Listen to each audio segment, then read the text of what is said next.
हम एक दुश्वार गुजार कच्चे रास्ते पर टिल्ला जोगियां की तरफ गामजन थे। तो इस दौरान यकायक मैंने एक छोटा सा स्तून का टुकड़ा देखा। मैंने गाड़ी वहाँ रुकवाई और उसको छू कर देखा कि ये कितना कदीम है। मेरी जहांगर्दी के तजर्बात के मुताबिक ये अंग्रेज़ दौर का चबूतरा नहीं था और मैंने इसे समझा और माना कि इसकी उम्र 300-400-500 साल है, चूँकि उसके ऊपर चूनागिरी की गई थी, सीमेंट नहीं था लगा। मैं जिस गाड़ी में सवार था टिल्ला जोगियां जाने के लिए, उसको मेरे दोस्त मलिक कासिम चला रहे थे। तो मैंने फ़ौरन उनसे पूछा, मलिक कासिम साहब ये क्या है? तो उन्होंने जो बात बताई इस छोटे से स्तून की, वो सुनने लायक है कि हम अंग्रेज़ से आने से पहले, कॉलोनियल निज़ाम से पहले भी मुहज़्ज़ब थे। तो सुनिए ये क्या होता है। मलिक साहब, जो अभी मैंने ये बुर्जी सी देखी है, क्या है? सर ये बुर्जी जो है ये एक बड़ी तारीखी चीज है और ये बड़ी हिस्टोरिकल चीज है। इसका थोड़ा सा आपको बैकग्राउंड बता दूं कि ये जो रेवेन्यू सिस्टम है, जो रेवेन्यू बाउंड्रीज होती थी, ये उस रेवेन्यू बाउंड्री का एक कह लें किसी एक साइड का निशान है। इसका नाम क्या है? इसका नाम, इसको कहते हैं सहहद्दा। सह मीन्स सहहद्दा जी, सह मीन्स 3, हद्दा मीन हद, यानी there will be 3 boundaries together.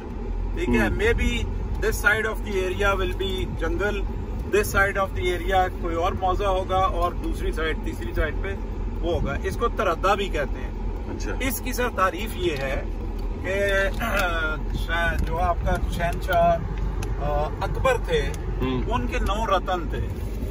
वो 9 रत्नों में से एक रतन, यानी 9 मिनिस्टर्स थे उनके, डिफरेंट मिनिस्ट्री थी। उनमें से जो एक मिनिस्टर था उसका नाम था Raja Todarmal. He was a very very big mathematician था। और उस मैथमेटिशियन ने ये जमीनों की तमाम जो पैमाइशों के और जमीनों की रिकॉर्डिंग और जमीनों का तकसीम और जमीनों की तमाम हदबंदियों के उसने कानून बनाया था। जैसे आज आप रेवेन्यू का कानून भी जानते हैं, फिर उसी कानून को लेके आपका जब ये मुगल एम्परर्स खत्म हुए और जब आपके क्या कहते हैं ब्रिटिश एम्पायर जब शुरू हुई, तो फोरो ने भी उसी कानून को लेके उसको फॉलो किया। तो ये जो सहहद्दा या तरद्दा बना हुआ है सर, इसका पहले तो आपको मैं एग्जैक्ट इसकी मेजरमेंट बताता हूँ। इसकी मेजरमेंट ये है, पूरे पाकिस्तान बल्कि पूरे बड़े सगीर पाको हिंद में जहां भी चले जाएं, इसकी 4 फुट चौड़ाई है, 4 फुट इसकी लंबाई है, यानी 4 फीट बाई 4 फीट इसकी डायमेंशन है।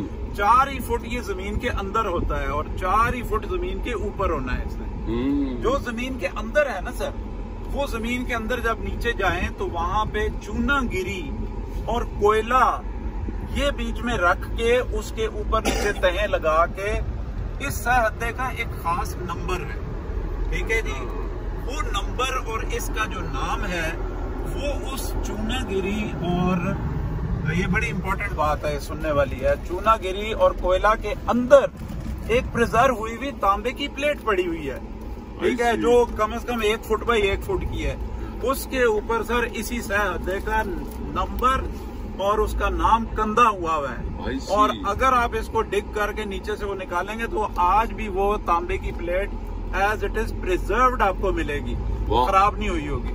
तो ये वो ओरिजिनल निशानात हैं जो किसी एक गांव के या किसी एक मौजा के या किसी एक स्टेट के, ठीक है, सरहदों को डिफाइन करते हैं। तो ये सहदा हदा है जी, ये दूसरा नाम है। एक सहदा हदा है, दूसरा भी आपने नाम बताया, तरहदा भी मीन 3 हदें। और ये अकबर के जमाने में शुरू हुई थी ये वाले जी, अकबर। और ये आपका मानना है ये कि अकबर के जमाने वाली ही है? जी जी, अकबर के जमाने वाली है या गोरों ने बनाई है। ठीक है, लेकिन उसकी ईंट लग रही है। इसी का रिकॉर्ड इस वक्त जो आपका रेवेन्यू डिपार्टमेंट है उनके पास इसका एग्जैक्ट रिकॉर्ड लट्ठे के ऊपर, और एक डॉक्यूमेंट होता है उसको कहते हैं मसावी, मसावी के ऊपर, और उनके जो जमा बंदियां और जो फील्ड बुक उसमें कहते हैं। फील्ड बुक मीन्स के जो यहाँ की डायमेंशन है उसका उसमें तमाम इसके तमाम नंबर और चीजें उसमें इंदराज इस वक्त भी मौजूद है। यही आपकी बेस डॉक्यूमेंट। जी मलिक साहब बहुत मेहरबानी। और वो अब हमारे सामने टिल्ला जोगी हैं, हम टिल्ला जोगियां जा रहे हैं और हमारे काफिले में अल्ताफ मलिक हैं, जाने जिगर रजी हैदर है, राशिद मुस्तजाब है, अली रजा है, आतिफ है, वारसी साहब हमारे कैमरा पर्सन है और दूसरे गाड़ी के ड्राइवर हैं। तो अभी हम टिल्ला जोगियां से चंद किलोमीटर हैं, लेकिन सफर बहुत लंबा है।